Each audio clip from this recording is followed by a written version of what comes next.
Hello and welcome to Small Screen Cinema with Tabitha and Dad.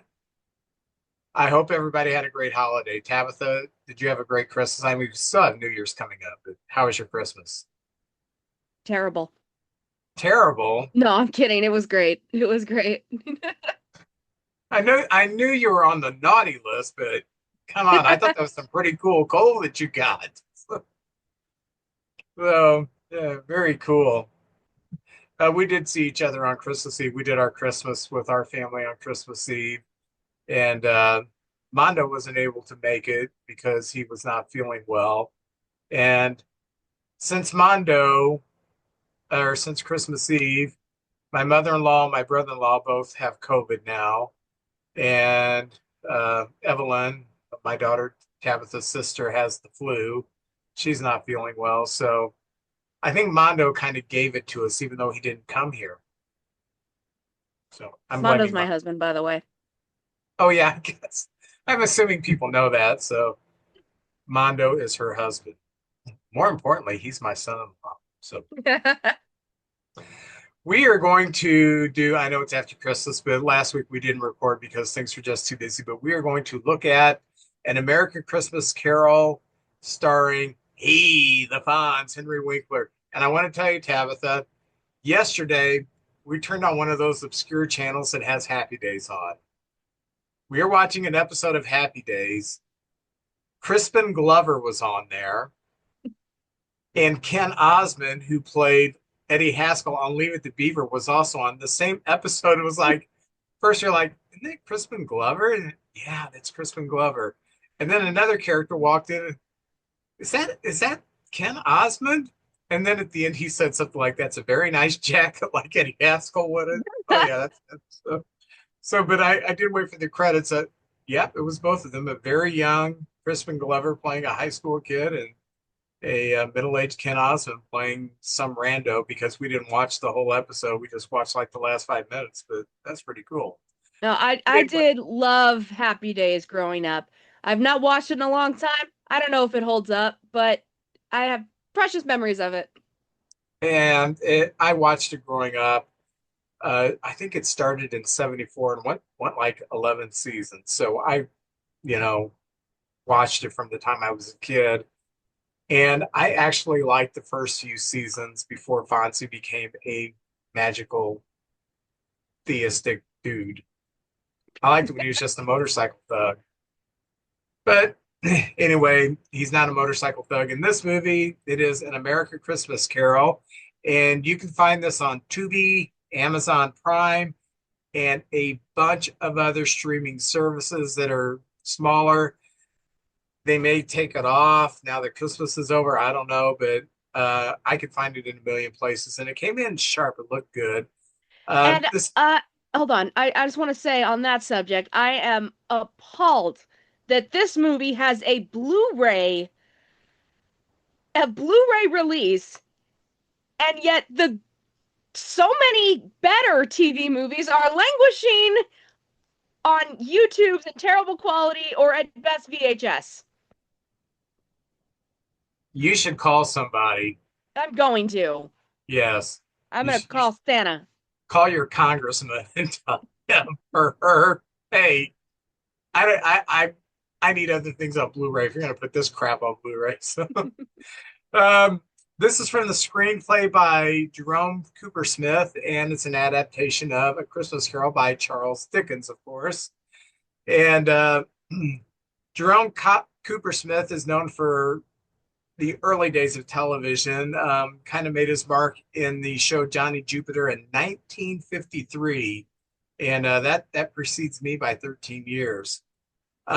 He also did the Broadway musical Baker Street. He did the TV show Hawaii Five-O from 1967 to 1976. And he also did another Christmas made-for-TV movie called "Twas the Night Before Christmas" in 1974. I really like this guy. He fought World War II where he was awarded a Purple Heart. So very brave man. He wrote the children's book, A Hanukkah Fable for Christmas, about a young Jewish boy dreaming of something to celebrate during Christmas time. It was published by Putnam in 1969, kind of early for something so progressive to talk about Hanukkah, because I don't think I heard of Hanukkah until I was like sixth, seventh grade. Of course, I had Really? no Jewish friends. So We he sang did not Hanukkah songs at our holiday concerts in grade school. see, that's when I first heard about it. We did a Hanukkah song in sixth grade, Mm. and the music teacher had to explain to us what Hanukkah was. First, she had to explain to us what Jewish people were, because I really actually thought that Jewish people were just in the Bible and they weren't around anymore. So No, there's actually a Rugrats Hanukkah special from when I was a kid, which I thought was very cool. very cool. The film was directed by Eric Till, and this guy's pretty cool. He directed Fraggle Rock. Remember Fraggle Rock? No, you weren't around then, but I was around during Fraggle Rock from 1984 to 1987. Um, he also directed the film To Catch a Killer about John Wayne Gacy. And going back to puppets, he did A Muppet Family Christmas, which is kind of a classic for people who are fans of the Muppets. Which Muppets. is not you. Muppets, yeah. I'm not a big fan of the Muppets. He is still with us at the age of 96. Very good. Good for him. And the cast, we have Henry Winkler as Benedict Slade, the Scrooge character, and he, of course, is known for Happy Days. Um, I Little independent film he made with Sylvester Stallone, The Lords of Flatbush. I really like that. He was in a movie in the 70s where he was a wrestler called The One and Only. I love that movie. I absolutely love it. It's funny. You should see it. He, of course, is the football coach in The Waterboy, the principal in Scream. He is on the TV shows Monty, Barry, and Arrested Development. And he is still with us at the age of 80. One thing I can say, this is 1979 when this was made, at the height of Fonzie mania. And knowing that I Fonzie seemed to come out every now and then, not the A, but every now and then that sounds kind of Fonzie-ish. So Every now and then he'd hit that jukebox and just Christmas carols started playing.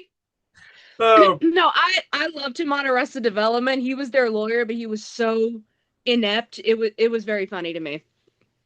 yeah, and then when he left, they put Scott Baio in there, who was so boring.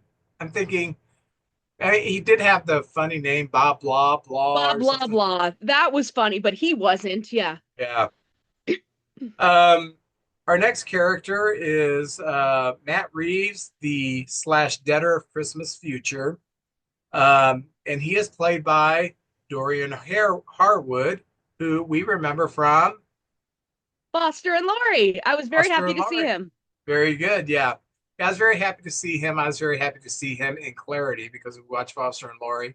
A little bit Yeah. poor A little fuzzy. quality. He was also in the Jesse Owens story, Strike Force, Seventh Heaven, and of course Foster and Laurie. The Bob Cratchit character is played by R.H. Thompson, and his name is Thatcher in this movie. And I want to tell you something. I swear to God, he's Anthony Edwards, a young Anthony Edwards. Pre Revenge of the Nerds. I swear to God, he is. Every time I saw him, I think, you look like Anthony Edwards. So I think R.H. Thompson and Anthony Edwards are the same person. You've never seen them in the same room together, so they've got to be the same person.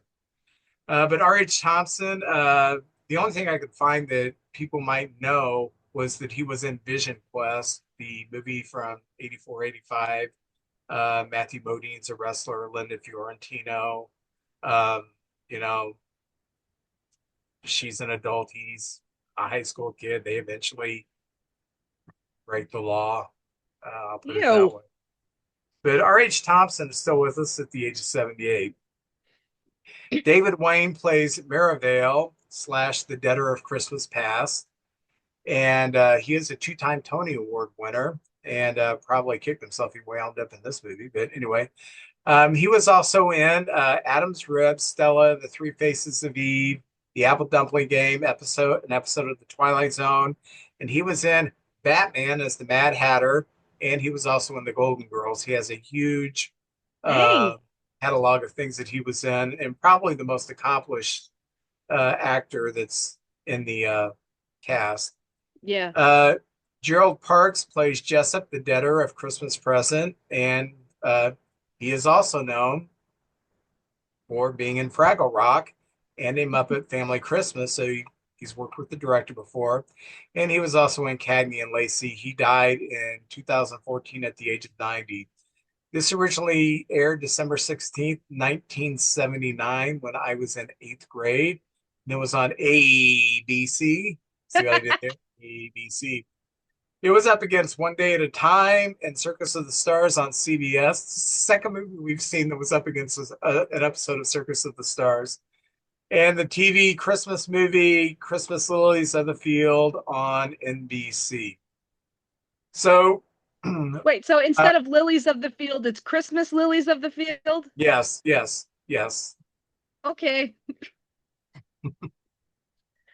Okay, this is an updated version of A Christmas Carol, so I'm going to kind of give you a little bit of background.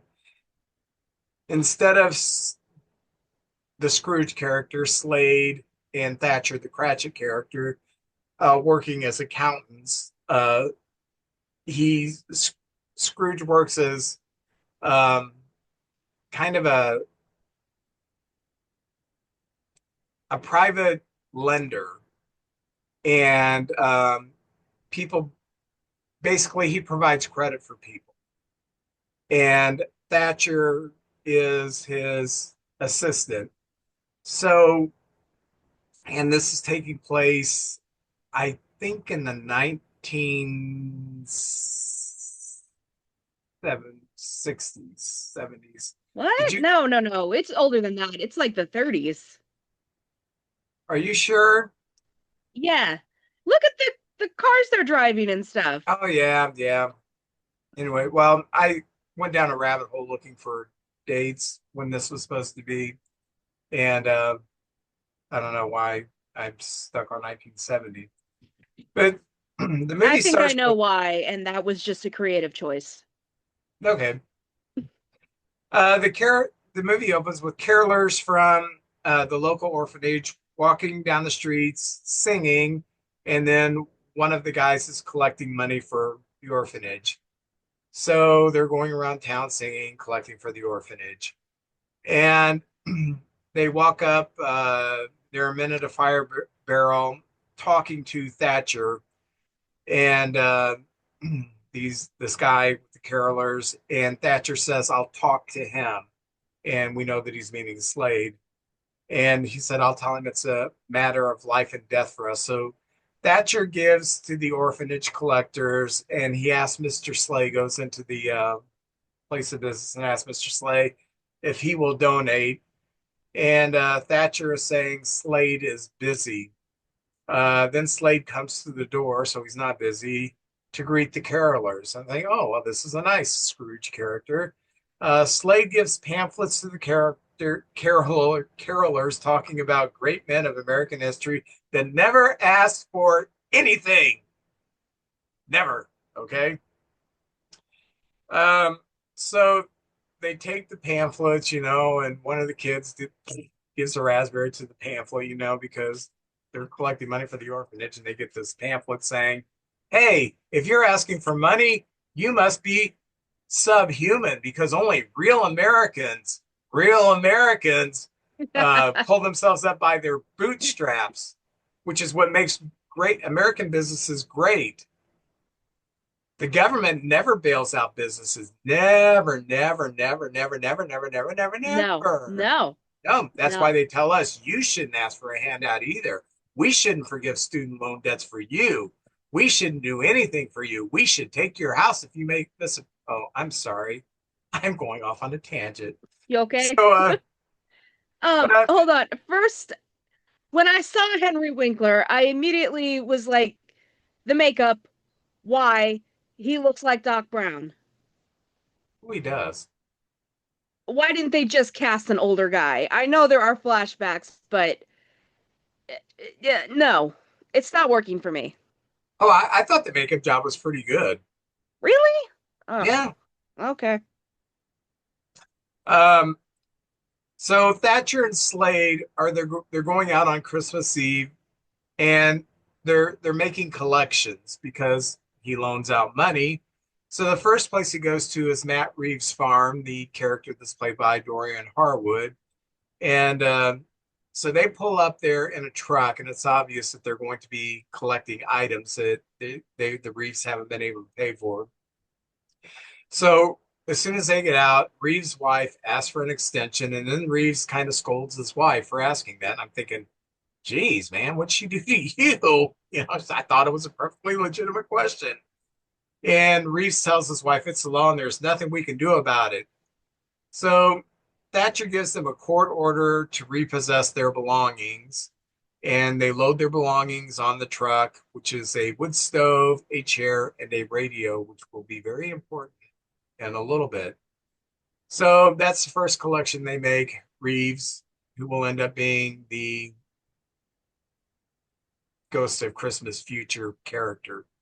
Hmm. Then they arrive at the orphanage ran by a man called Jessup. And Slade gives the collection order to the lady at the door who answers.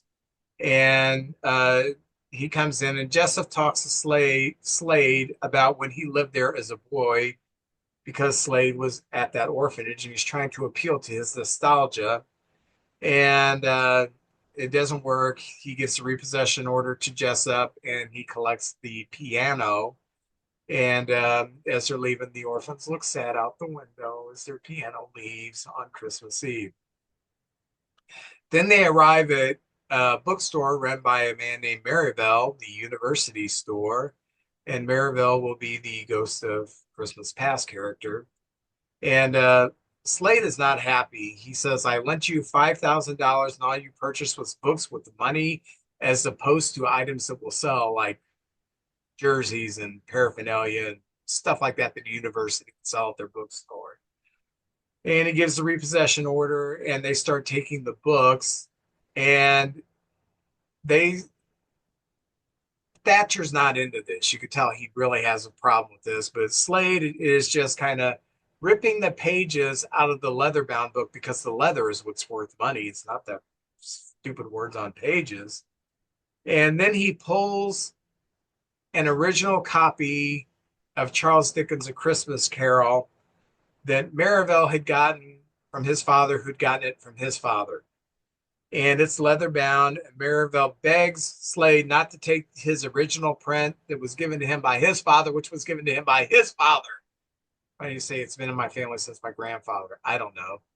Uh, but Slade takes it and he repossesses the book.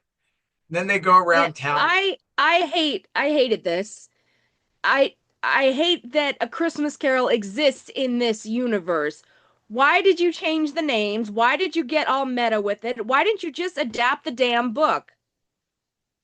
Why? I didn't do this. I'm just, yeah. That's one thing that it's if you're looking for a different adaptation of A Christmas Carol, there are some options. There's this movie. There's the $6 Million Man. There's Bill Murray Scrooge. I mean, it runs the gamut. So uh, this is something that's been done before and since. Um, but none of the others kind of had a Christmas Carol in it Hmm. in their universe. It, and it was just they were just kind of standalones with things kind of redone. But this, oh, there's a Christmas Carol. Isn't it a coincidence that all this crap's going to happen to me? Right? Um, so they go around and they repossess from others who owe them, and they unload all the goods at Slade's warehouse. And Thatcher watches in shock as Slade is ripping off the leather binding from the books, and Thatcher implores Slade to reopen the quarry the quarry that closed a year ago because apparently Slade had a quarry and he closed it a year ago and threw a bunch of people out of work. And he tells him, when times get better, that's right, it was kind of the depression time. Should have got that. As times get better, people are going to need granite. And Thatcher is scolded by Slade for being a compassionate man, which I often scold my family for being compassionate. So, and he tells him, I don't need to learn business from you, Thatcher. I learned from Jack Latham. And you go back to your quarry workers and let them know that their unemployed ranks has increased by one. I don't want to see your face anymore. Get out.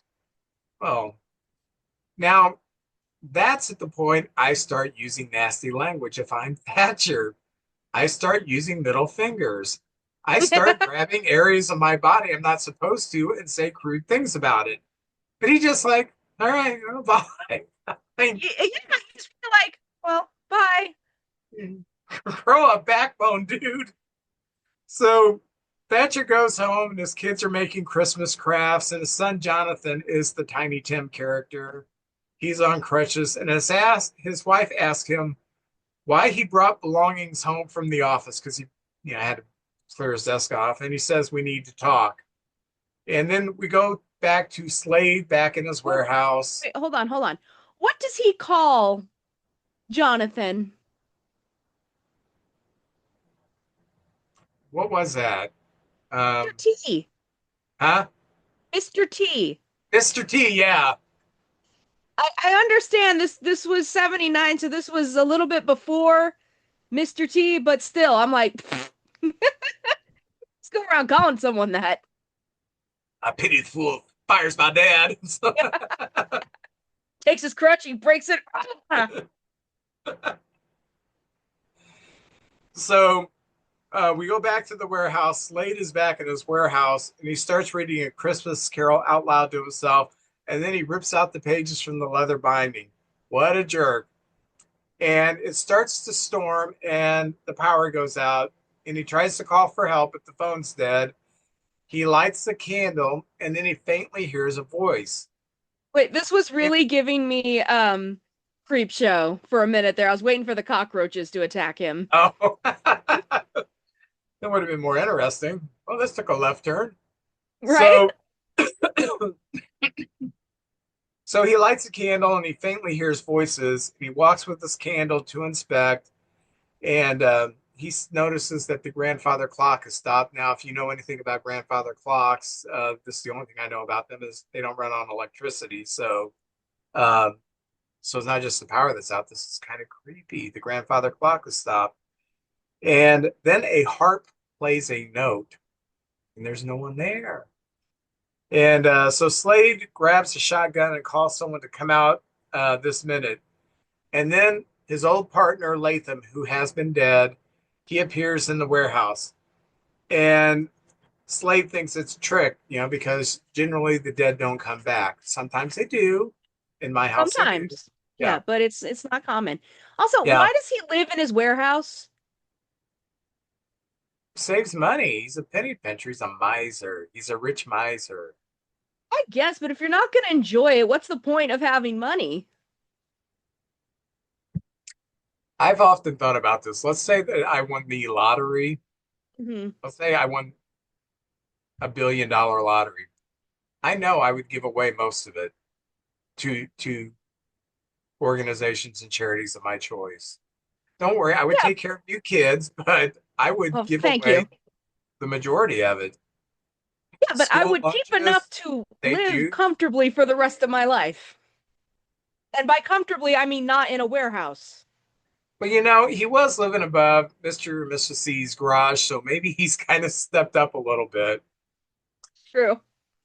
So he thinks that someone made up to look like Latham, and Latham brings up a story that only they would know to prove that he is Latham. And so Slade buys it, realizes this is Latham. He says, hell is living in all your past, all time, forever. That's what Latham says. You were a shrewd businessman. Slade tells him, you were a shrewd businessman, but not evil. And then he does say something that I thought was pretty profound. Evil is not just what you do, it's what you don't do. And I thought, yes, yes, you can do evil things just by omission, not helping people. Yeah. Uh, so I just thought that was pretty profound. What's that quote? It was, what is it? All that's needed for evil to prevail is for good men to do nothing. Yeah, Yeah, I don't remember where that's from, but yeah, it's the same sentiment. yeah.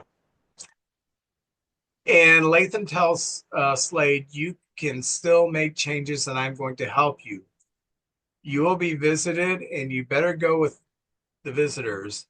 And then Latham disappears. And Slade wants him to come back and answer some question. And then it kind of morphed into a little like 30-second lightheartedness. It just didn't fit. I'm thinking you should just cut the scene right there, but they didn't. So Slade is in bed listening to the radio that he repossessed from Reeves and an old broadcast saying that the market has crashed and Hoover is going to address the nation. And Slade is bewildered. Why is there an old broadcast on the radio? This stuff has already happened. After all, FDR is president now, which is should have been another giveaway to me. I don't know why I got this stuck. This was happening in the 70s. Okay. So he changes the station and here's a broadcast of Lindbergh landing in Paris, which happened, I think, in 1933, something like that. And he says, that was years ago. Has everybody lost their mind? So he tries to turn off the radio, but it still plays. He unplugs it, but it still plays. He goes into the warehouse and finds Marivelle, the guy who owned the bookstore, playing the trumpet. Yeah, and I And will say I did think the use of the radio was a nice creative touch. oh, I like that. Yeah, I did like that. And Marivelle tells him that he used to play the trumpet during the war. And Slade says, "How did you get in here?" And he says, "I suppose you're going to tell me you're the spirit of Christmas past." And it's not going to work. Just go back to your silly bookstore. Just leave, go outside. Marivelle says, "Outside, okay." And then he blows some dust on Slade, and then they are outside. Huh. So, yeah, you want to go outside? Yeah, we're both going outside. Ha ha. So they go into the past where Slade is at the orphanage as a kid. And a man named Brewster comes into the orphanage and he's looking for an orphan to apprentice. And he notices Slade as a kid in the back of the room, and old man Slade is looking over all this. And he asks about him. They said his parents died. He was passed around from family and members who couldn't control him. And then he ended up here. So Brewster says he is interested in Slade because he is in need. And uh, Miss Tidlings tries to get Slade to come to Brewster, but he fights her. So she drags him to Brewster. And Brewster takes young Slade to his place of work, and it's a craftsman shop. And Slade doesn't want to work there. Yeah, I'm a hoodlum. I'm a hooligan, whatever kids called themselves back then. A Um, ragamuffin. yeah, I'm a ragamuffin. So Brewster tells him he knows life has been hard on him, and he tells young Slade he understands why he is emotionally closed off. But if you will be my apprentice, you can move in with my family. And Brewster shows him how he can. He takes a stick and he says, "What is this?" And Slade says, "It's a stick." And he says, "Well, actually, it's anything you want it to be." And he starts carving the stick. And Slade is learning from the craftsman in the shop. He's starts realizing, hey, I can make stuff. So Slade starts learning the crafts from the craftsmen that work in the shop. And Brewster's young daughter has taken a fancy of young Slade, and Slade's taken a fancy of her. And, they're starry eyed kids in love. And, like she helps him clean up the shop. And then it kind of cuts, because he's like a 12-year-old kid there to the point where he's a young adult and he's riding bikes with Helen, the daughter, and they're Because flirting around he like didn't have a squirrels. motorcycle yet, so I didn't think about that. gotta ride So, a bike. yeah. So they're flirting, and she says, instead of going to finishing school, she wants to stay in Concord with Slade, and they kiss, and it's sweet. You know, Fonzie could get any girl. Now, why he Oh, settled on yeah. Helen, I don't know. He said, "Oh, kiss me, Helen, yeah, I'm the Fonz. Richie don't get action like this." So in the next scene, Brewster has a party going on in the craft shop for the workers, and old Slade and Maribel are watching. Of course, nobody can see them. And Brewster makes an announcement. He gives out gifts, and Brewster opens the gifts. That is a little wooden chair, which is weird because this is a craft shop, okay? And it's from Slade. And Slade tells Brewster that this is the future because this chair is made on an assembly line. And that goes over like a lead balloon in this crowd of craftsmen. And the craftsmen kind of make fun of it. Slade says the chair can sell for half the price, and his idea is dismissed. And Slade goes outside to leave, and Helen begs him to stay for dinner. So they're having dinner, and Slade asks Brewster during dinner to forgive him, but mass production is the future. He wasn't wrong. Um, but Slade stands up and thanks them for what they have done for him, says that he is going to work for a man who mass produces these chairs. So Helen leaves the room. She's upset that Slade didn't tell her about it, which I would be too. By the way, I'm moving away and I'm going to go work for a guy that's going to put your dad's profession out of business. Hey, Right? I mean, at this point, he's acting like one of the Malachi brothers, not the Fonz. So See what happens to Fonzie when the Cunninghams aren't around? that's right. They were his moral guidance. So Slade cannot take Helen with him to his new job because he is starting at the bottom of the ladder. And Helen doesn't buy it. She says success means everything to you, and she turns and leaves. And she's not wrong, because he is more money motivated than relationship motivated. So the next scene, they're back at the warehouse with Marivelle, old man Slade Marivelle, and Marivelle asks if he is rested now, and he says, "I will leave you." And uh, or he asks Slade if he is rested now. And Slade says, "I will be when you leave." And Marivelle says, "Leave? Do you think our trip is over?" And he tells Slade that you've had a lifetime of bad decisions here. So they flash back to a fundraising party for war bonds that's at Brewster's place, and Slade, who is now sporting this terrible mustache, um, Yes. he's obviously older. He sees Mr. Brewster, and Helen is up there, and she's making an announcement that they need $850 to reach their goal of 2,500 for the war bonds. And Slade yells back from the back of the room that he has the money to cover the difference, so they will reach their goal. So Helen and Mr. Brewster are a little shocked. They probably didn't know the Slade was there even, and uh, they talk. They haven't seen each other for 4 years, and apparently he just quit writing Helen because Fonzie's not really a writer. We know from Happy Days he was lowly educated. So I don't Mr. know if you noticed this, but the mom, who's not really a character, but no matter how many years pass, her hairstyle never changes. I didn't notice that. Hmm. Okay, well, it stood out to me.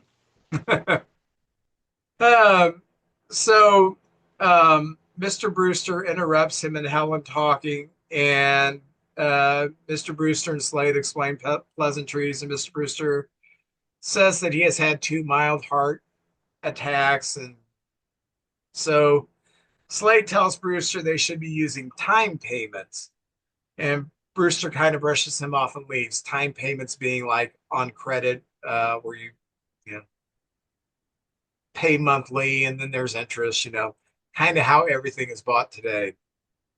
So then Slade dances with Helen and she asks if he is happy and he says success is great. I think they were disco dancing or doing the bump or maybe they were pole dancing. I don't remember which. But he tells her It he was is during the leaving. dance marathon, remember, where he had to get a Yeah, crew cut if he lost. yeah, yeah. They started doing the casacha. Yeah, I remember that. Um, so Slade tells her that he is leaving the firm that he is with, and he might come back home to Concord. And he says he would like to escort Helen home, you know, home. And she says, "All righty." And so the next scene, um, no, they're still at the party, and Latham, his partner, meets him for the first time, introduces himself to Slade, and he says he is interested in Slade's idea of time payments, and he gives him his card, and they said they will talk. Then he takes Helen out to the old wood shop, and Helen tells uh, him that they will need to get reacquainted if they're going to get back together. Then they hear a lathe going on in the shop, and they decide to go in. And so Slade has like a board, and he's gonna, be a man to someone that's obviously in there. And there's some guy that's making a chair who looked like a young Hal Holbrook, but it wasn't. I thought, hey, you look like a young Hal Holbrook. So Slade comes in with a board and yells at him to hold his ground. And then the man calls out, Ben Slade? And he said, oh, good evening, Sam. It's been 10 years. So Sam is getting his work done, even though it's Christmas Eve. And Helen says, you're too good to us, Sam. And they leave, and Slade tells him Merry Christmas. And Sam, who was smoking a cigar, places it on a table. And apparently the whole place catches on fire. You do not put your cigar. You don't smoke in a wood shop. I play around in woodworking. That's like the first thing they say is, first of all, your oily rags, you make sure you put them in a bucket with water because they will ignite. Second, you don't smoke in a wood shop because there is sawdust everywhere and it's just asking for it. This guy should have known that he apparently didn't watch the same YouTube videos about wood shop that I've been watching for the past 5 years. So the fire department is there putting out the fire, and Brewster's there, and the fireman tells Brewster that Sam got out alive and he's in the hospital. Slade tells Marivelle, because they're watching all this. Old man Slade tells Marivelle that he does not want to see anymore. Brewster And was probably like, "Oh, good, he's alive, so I can kill him myself." so the next scene, Brewster is at Latham's office, and Slade is there, and Slade's waiting for his appointment. Brewster comes out after meeting with Latham, and Brewster, as Slade goes in to talk to Latham, Brewster has another heart issue. And then Slade is in Latham's office and he explains the payment plan with interest. And then they kind of trash Brewster for his outdated ideas while Brewster is literally dying in the room with the receptionist. So the next scene, we see Slade and Helen at Brewster's burial, and Helen leaves without saying a word to Slade. Old man Slade is telling Helen that it is not his decision to not fund Brewster, but Latham's, because apparently Brewster had this heart attack because when he was meeting with Latham, Latham said, I'm not going to fund you. He left. Slade went in. He had the heart attack. So he said, hey, that was Latham's deal to Helen. But of course, Helen can't hear old man Slade because he's kind of not there. So Also, then I did note that there ain't no way that big old Brewster fit in that little coffin. Did you see how small that coffin was? did not notice that. I was like, no, no, not unless you sawed him in half. No, I don't know why you would do that, but sure. Fonzie was magic. Maybe that was one of the things he did. Hey, I saw people in half. So Yeah, and the then I Malachis used to love be one person. I saw them in 2000, the Malachi brothers. So, I I can't believe love how he keeps acting like a complete bastard to Helen and to Helen's family, and then he's like, "What? Why are you dead?" I. So then Slade springs awake in bed, and that episode is over. So it's present. Slade gets out of bed and he goes to his warehouse, and there's Jessup, the guy who runs the orphanage, the guy that he took the piano from. Jessup is in there, and the orphans are singing carols. And Slade tells Jessup he's wasting his time, and he tells the orphans to stop, but they can't hear him because obviously this is the next spirit visiting him. And so Slade says, I suppose you're some kind of ghost of Christmas present. And Slade tells Jessup he is not going to get his piano back. And he says he's going to close his eyes. When he opens his eyes, they best leave. So he opens his eyes and they're gone. And he is alone in the warehouse and he starts pecking at the piano. And then he hears some kind of whispering. And he goes into his bedroom, and Jessup and the carolers are in his bedroom singing. And Jessup tells him, you can't block out the Christmas spirit. It is everywhere, even for you, Henry Winkler, who is Jewish. Did you catch that? Henry Winkler's Jewish, and he's in a Christmas movie. But anyway, um, so Slade says, what do you want with me? Only to share. And Jessup says, only to share this wonderful day with you. So he takes This happy Slade. day, if you will. He takes the old man Slade to Christmas morning. We're at Helen's house, and she's married. She has a child, a daughter who looks like her, and they're opening presents. And Jessup says she married a farmer. And he whispers, I could have had a child like that if things could have been different. If I wouldn't have been such a prick, you Yeah. know? But no. So next, Jessup takes Slade to Thatcher's house. And the parents are sad because Thatcher has been fired, of course. And the kids are asking what is wrong. Aunt Thatcher tells the kids. And the daughter said, I thought it was something worse, like he killed someone with an axe, which I thought, geez, this took a dark turn. You Whenever I know, told you bad news, did it pop in your mind that I may have killed someone with an axe? I don't know. all the time.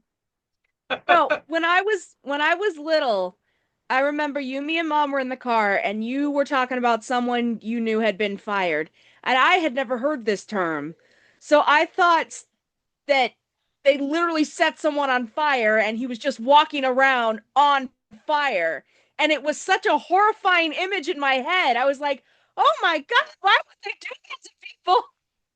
Why didn't you ask us? I don't know. I should have. I'm sorry.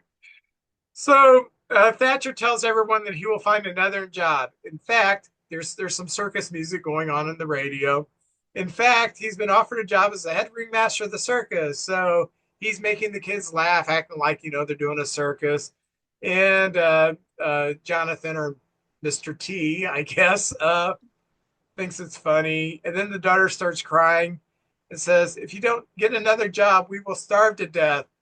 And so Thatcher That was says, so God sad. damn it, kid, you're so dark. If she were alive today, she'd be the goth kid. Yeah.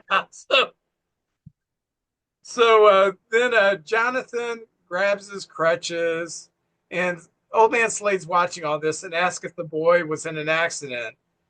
And Jessup says, if only it was as easy as that.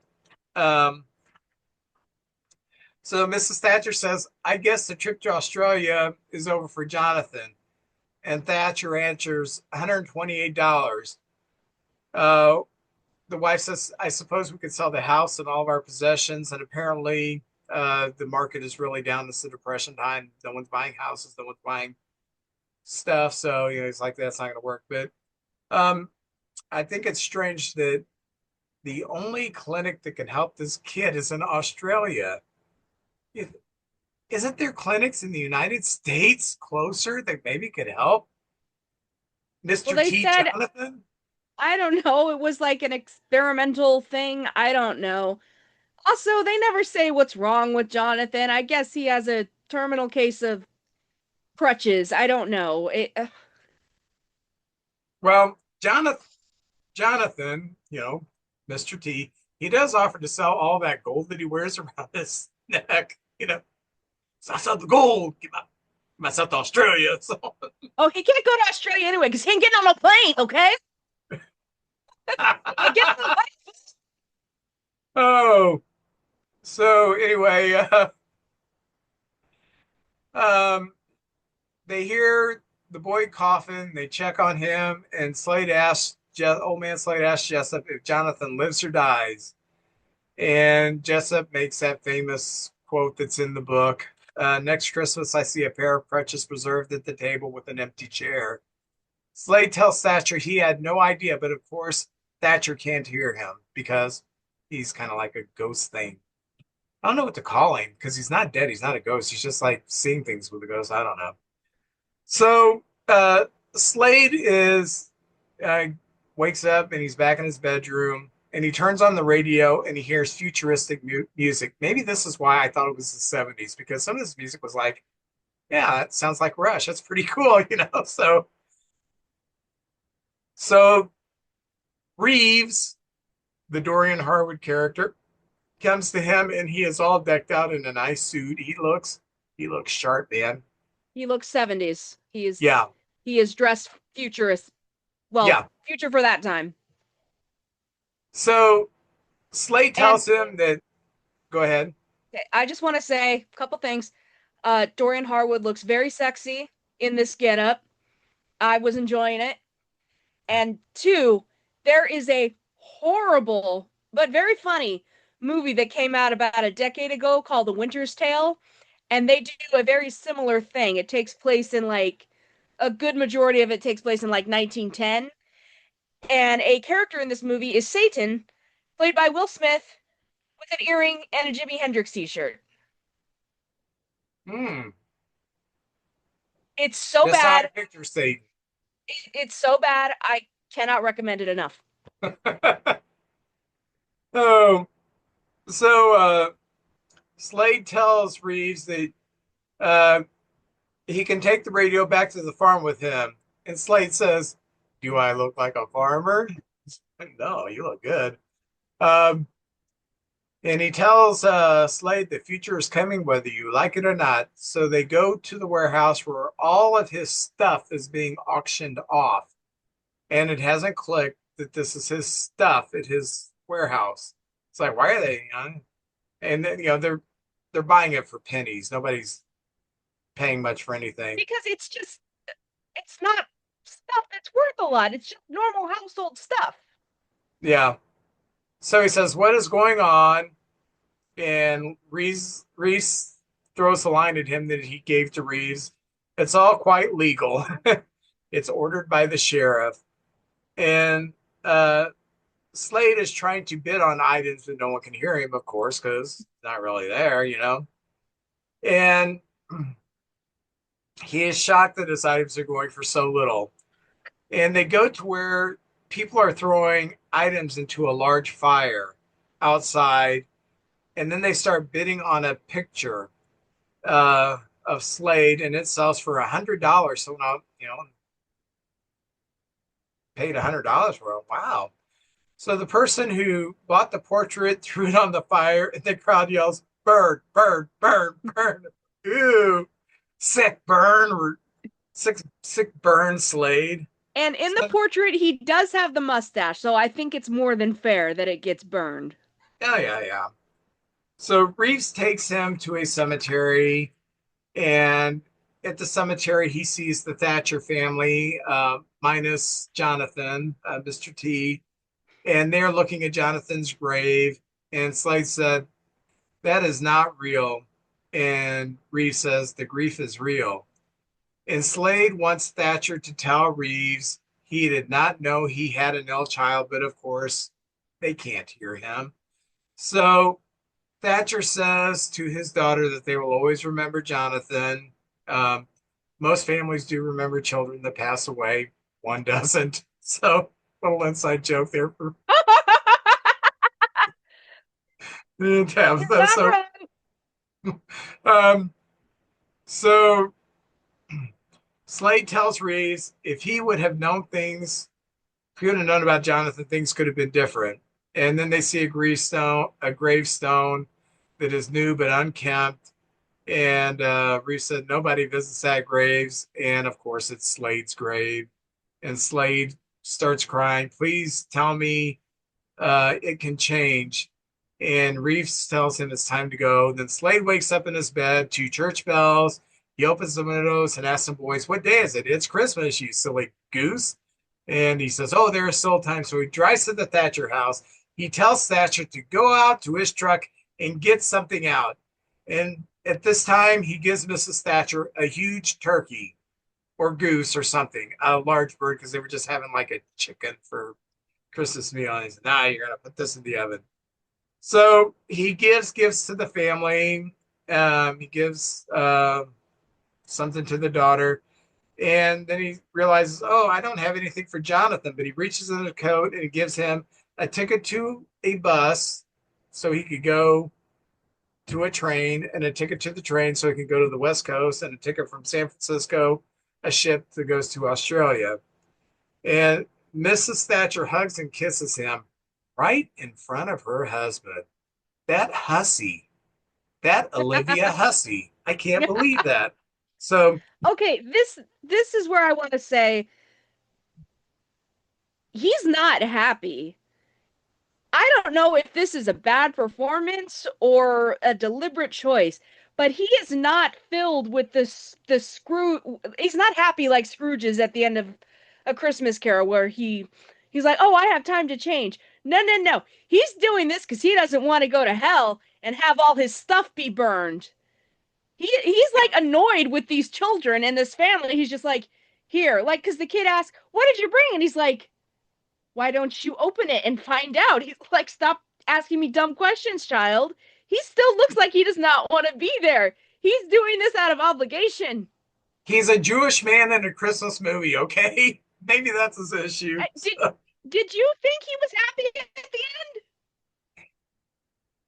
end? Looking back on it, he was more subdued than most performances. Now, I always go to the George C. Scott one and the Alistair Sims one. Those are my two favorite ones, and they are giddy on Christmas. And he wasn't giddy. Yeah, He was just like, "Oh, there's still time. I can rectify things." But he wasn't like happy or anything, you know.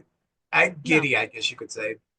So uh, Slade and Thatcher leave to return to the office and tell Thatcher he's going to open up a quarry and have Thatcher run it.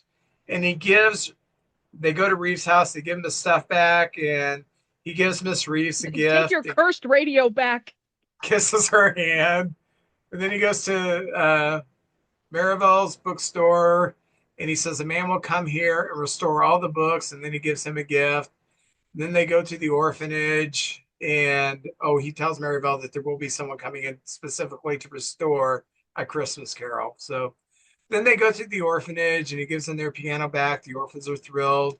So Thatcher brings in all the orphans some gifts, and Slade notices a boy that reminds him of himself as a boy at the orphanage. And he tells Jessup that he wants to take the boy for a drive, but the boy won't go. And Slade says, "You can either leave with me smiling or I will drag you out." And then he takes the boy to Brewster's burned out shop. He tells him he wants to restore it and have the boy help him out as an apprentice. And he does the stick thing that Brewster did with him, gives him a stick. What do you see? A stick. Then he gives the kid a gift, which is a knife. And then the kid stabs. No, wait a minute. That would have been fun ending. The kid Wait, starts wait. So whittling. so this warehouse sat there burnt out for decades. Yeah, No one did anything with it. Okay. no, And no. and also his plan is to raise this little Chachi the way he was raised, but he grew up to be a bastard man. So maybe that's not the right way to go, Yeah, parenting wise. not about that. That's all I'm saying. Also, the So, piece of wood he gives him is charred. You're not well, going to make yeah. anything out of that charred 20-year-old piece of wood. Well, charring's not a problem. No, now the woodworking is. charring's not a problem because it actually can harden the wood. If you don't burn through it, it hardens the wood.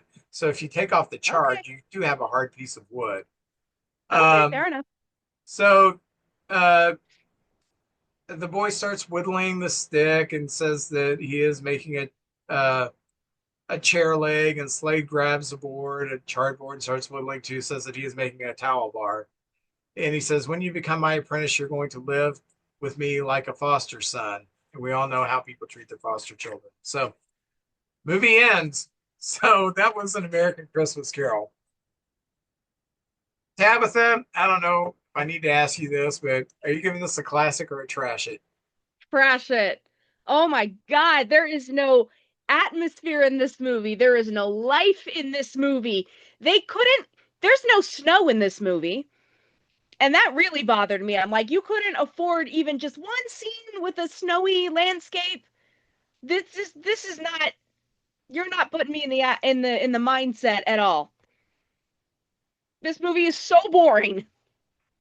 I watched the Alistair Sim Christmas Carol this year or this past month. I watched the George C. Scott Christmas Carol, and Kathy and I watched the one that was on FX a few years ago. That was like a mini series, and that was really good too. That one was very dark, and I've seen probably 7 or 8 renditions of A Christmas Carol, Muppets Christmas Carol. Like I said, the $6 Million Man Christmas Carol, Scrooge. There's a bunch of them. This was about the weakest.